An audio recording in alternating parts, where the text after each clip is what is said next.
Hey everybody, this is RaikouRider, and welcome back to Let's Play Final Fantasy. I went back to Elfland off-screen and got some new spells for my Black Mage, most importantly, fast. As I said before, this spell doubles the number of hits that of the character that you cast it on during battle. It is probably the most important spell in the game, if not, it's second most important.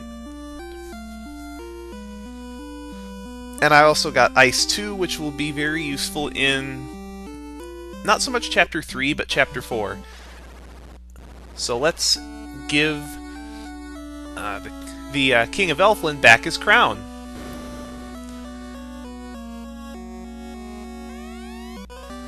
So the king is actually Astos. Who didn't see this one coming? Alright, here's the second boss of the game, Astos. What makes this guy so hard is that he casts Rub on the very first round, every time you fight him. Really? You had to cast it on the guy that I was going to cast Fast on? Okay, this battle might be remotely interesting then. This guy has 168 HP, I believe.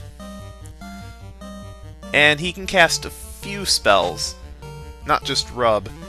What all can he cast? He can cast Slow 2, Fast, Fire 2, Lightning 2, a few other spells. Just get Fast going on at least one of your characters, and pretty much just throw everything you have at him. He should go down pretty fast. That might be a problem. Need to kill him quickly. Thank you! Yeah, there's not much you can do about getting a character killed outside of Rub missing. Yay, we got him!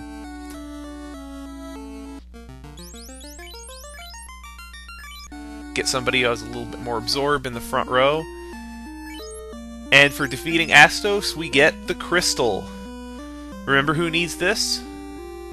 Well, I'm gonna go ahead and go to Matoya's cave off-screen. And we're back just outside Matoya's cave. Now that we have her crystal eye, let's take it back to her. She'll be pretty happy to have it again. Yay! We have the herb that we need to cure the prince. We got you your crystal back, and that's how you treat us? Well, screw you! Anyway, I'll see you guys back at the Elfland Palace. And we're back at Elfland Palace. Let's go ahead and take the herb to the Prince of Elfland and wake him. I bet their people will be pretty relieved to see that their prince is awake again.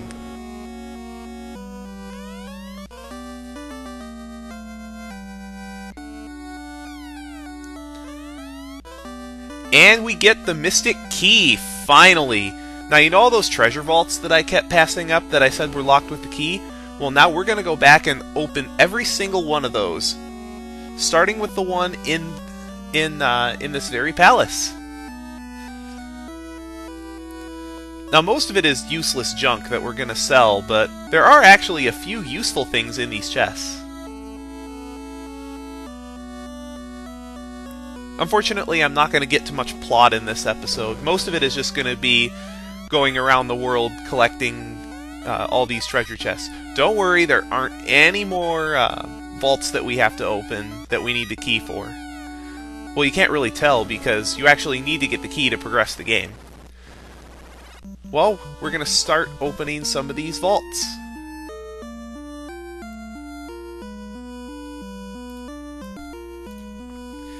And we're back outside the Northwest Castle.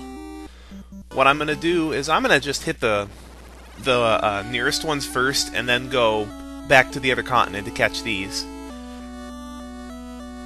There are actually, I believe the most useful treasures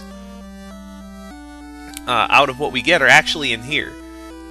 At least in this version of the game. You'll see later.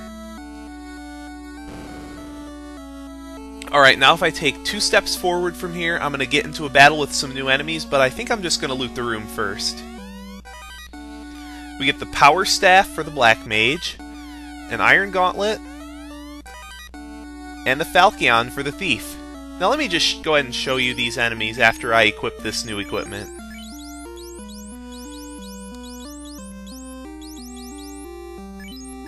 If I can decide who I want to give it to.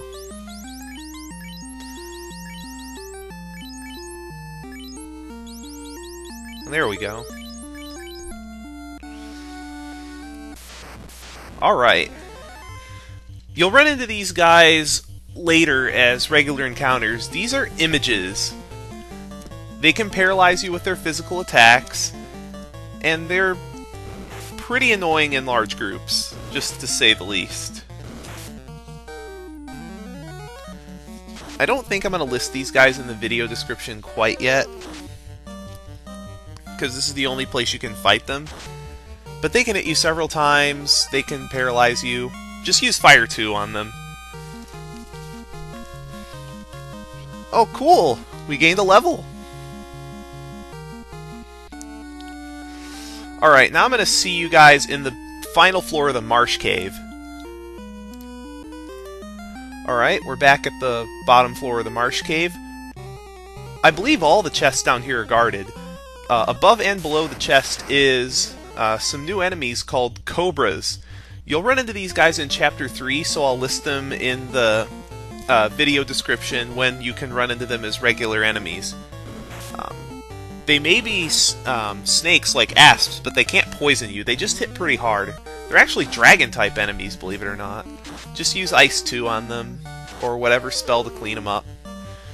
Because all we're coming down here for is this treasure.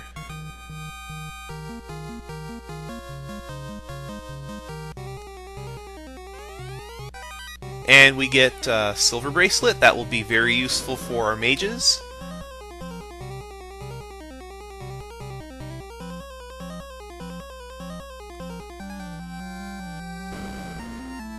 Now, if we keep heading to the right, we'll run into a group of wizards, so I'll take care of them. Man, those wizards can really take it out of you if you run into 4 of them. We get a silver knife. That might be useful if you decide to use multiple black mages for some reason. Ignore that room. That room's empty. This last room, however, does have something of interest. Now if I take one more step to the right, I'm going to run into some more wizards, so I'll take care of them and be right back.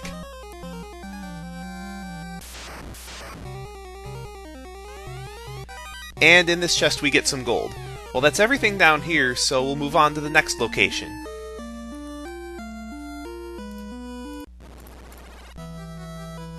There are a couple treasure chests that we passed up at the Temple of Fiends, both of which are guarded by gargoyles.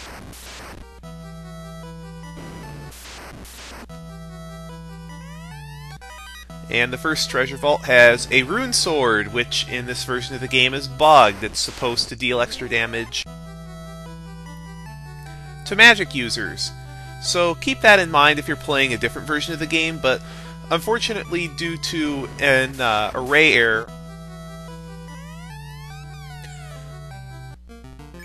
and this... oh, we gotta throw something away. What don't we need? Oh, then it's a weapon. I should have sold all of these. I guess I can toss what? Oh, the large knife, I don't need that. And the Rune Sword, which is useless. I'll see you guys back at Corneria.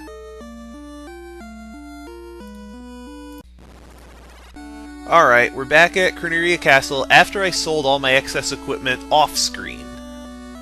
This is the treasure vault that we actually do have to go to progress the game, which is why I hit it last.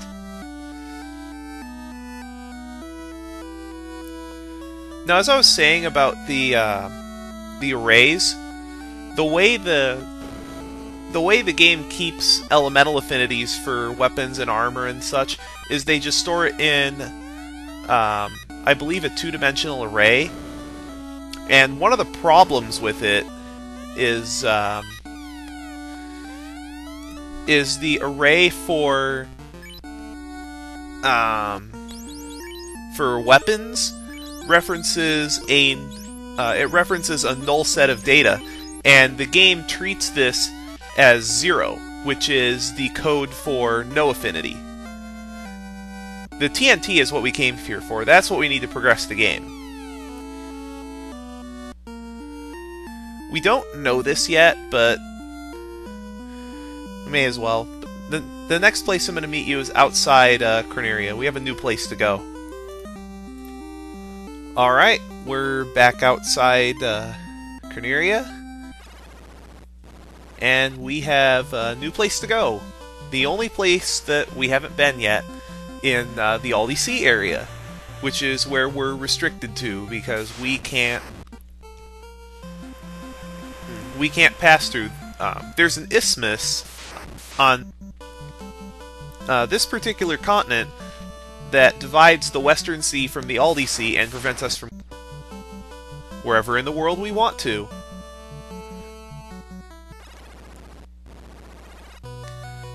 This is the Dwarf Cave.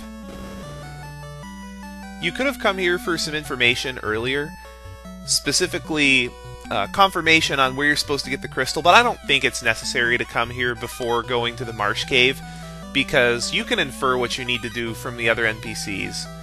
There is a lot of treasure here, so that's one reason to consider coming here. I believe that's Lally Ho in future translations, but for some reason the translators didn't think that US players would get that reference. Remember this guy for later, it's very important. His supply of adamantite is exhausted, but you're not going to find any for a long time. When you do, don't forget to come back here.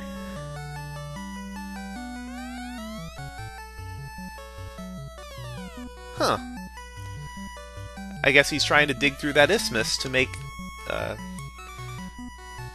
travel possible.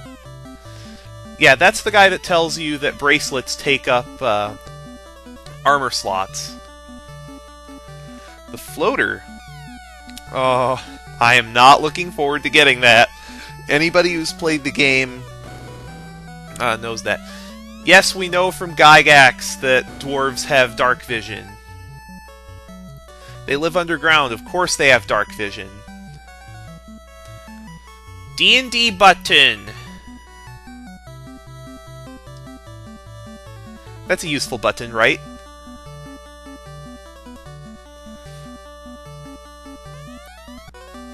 Aha, so you're Narek. Yeah, you're not supposed to know that you need the TNT until you talk to this guy, but you know that you need to open the Corneria vaults because you have the key. There is a lot of treasure in here. Some of it's actually pretty valuable. Like the Dragon Sword. I said that you can sell it for 4,000 gold, but it's actually the best weapon that you can get for a thief if you have it, even though it isn't effective against dragons. If you are playing the Dawn of Souls or a different translation of the game, or different version rather, you'll want to hold on to the Dragon Sword for the end game because you'll deal a lot of damage with it. Well, we're gonna see what's on the other side of this continent and into the Western Sea next time on Let's Play Final Fantasy. So long.